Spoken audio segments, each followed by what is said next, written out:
Tonight, when the sun goes down, you are going to flip a switch. Light will flood the room, and you will not think twice about it. But for 99.9% of human history, that switch did not exist. When the sun set, the world went dark. Completely, totally, terrifyingly dark. And here's the part nobody tells you.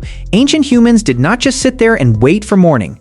The real answer to what they did at night is far stranger, far richer, and far more human than you ever imagined. Think about your last night. Maybe you scrolled your phone, watched something, talked to someone, fell asleep around midnight. Now strip all of that away. No electricity, no light bulb, no screen, no clock. Just you, a fire and a darkness so thick you cannot see your own hand. What do? Your ancestors had an answer, and it shaped everything about who you are today. For most of human prehistory, night was not dead time. It was alive. The hours after sunset were some of the most socially and cognitively rich moments in a day that was otherwise dominated by the physical demands of survival. Anthropologist Polly Wisner spent years studying the Juhonsi Bushmen of southern Africa, one of the oldest surviving hunter-gatherer cultures on Earth. She recorded thousands of hours of conversation, both during the day and after dark, and what she found was astonishing. During the day, the talk was practical. Who hunts where? Who owes what? Complaints, gossip, information. About 34% of daytime conversation involved criticism or conflict, but at night, around the fire, everything shifted.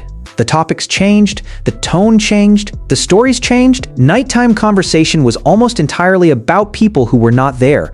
Ancestors, spirits, distant relatives, mythical figures, stories, legends, dreams, the kind of talk that binds a group together, not just for tomorrow, but across generations. Wisner concluded that firelight essentially created a second social world, a world that ran parallel to the daylight world, but operated on completely different rules. And that second world, she argues, is where human imagination was born. Your brain was built for firelight conversation. Think about that for a second. The part of you that gets absorbed in a story, the part that feels something when a character you have never met faces a loss you have never experienced, that part was shaped sitting around fires in the dark. Thousands of years ago, the campfire was the first cinema, the first podcast, the first therapy session, and your brain still craves it. But the night was not only soft and warm, it was also dangerous, and ancient humans knew it. Predators do not hunt the same way in the dark as they do in daylight. Lions, leopards, hyenas, the animals that would have happily killed your ancestors, are all crepuscular or nocturnal. They own the night, and your ancestors knew that. They felt it. They built their camps with fire at the center, not just for warmth, but as a wall of light that pushed the darkness back. Sleep researcher Jerome Siegel, who studied the Hadza people of Tanzania and the San people of Namibia, discovered something that overturns almost everything modern medicine assumed about human sleep. We have long believed that the natural human sleep pattern is 8 straight hours, that anything less is a health crisis. But Siegel's data showed that these populations living without electricity, without clocks, without any modern interference, averaged around 6 to 7 hours of sleep per night. Not 8, not 9, 6 to 7. And they did not always sleep in one continuous block.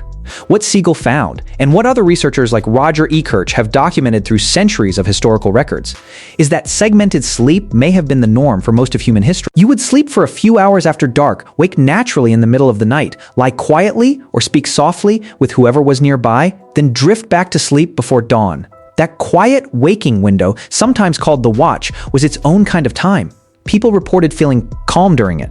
Reflective, some prayed, some made love, some simply listened to the sounds of the night. Roger E. Kirch, a historian at Virginia Tech, spent 16 years collecting references to this pattern in diaries, court records, medical texts, and literature from medieval and early modern Europe. He found hundreds of references to first sleep and second sleep, the two halves of a night that was understood as naturally divided. This was not insomnia.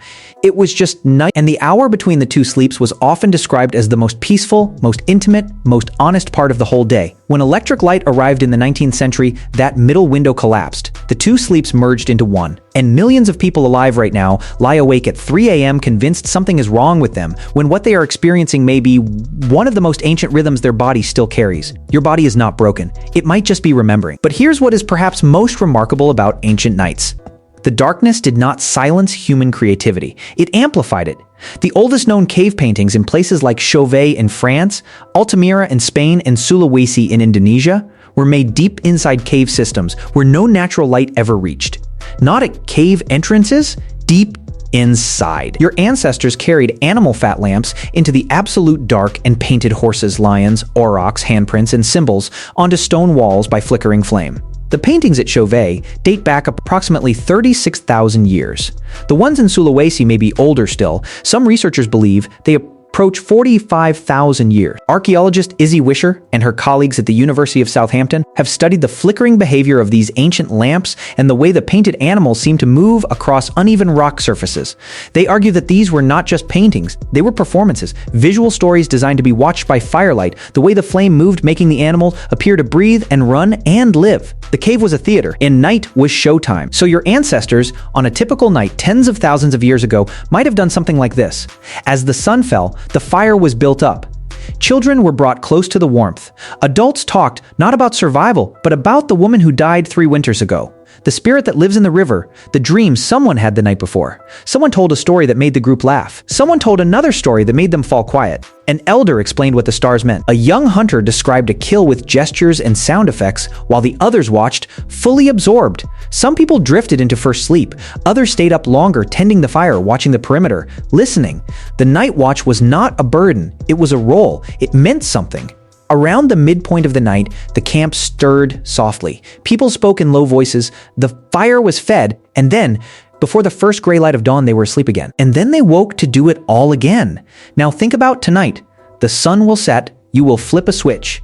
The dark will never quite arrive, but somewhere underneath the blue light of your screen and the hum of your air conditioner, something ancient still stirs. The reason you feel inexplicably calm around a campfire. The reason you cannot stop watching a good story, even when you know you should sleep. The reason your mind wakes up at 3 a.m. and will not quiet down. The reason you crave the sound of another human voice when the room goes dark. Your nights were never meant to be silent. They were meant to be full. You are not scrolling because you are weak. You are seeking what your ancestors found around the fire, connection, story, a voice in the dark that says you are not alone. Tonight, the sun will go down. The switch will flip. And somewhere inside you, 300,000 years of nights will quietly remember what this hour was always for.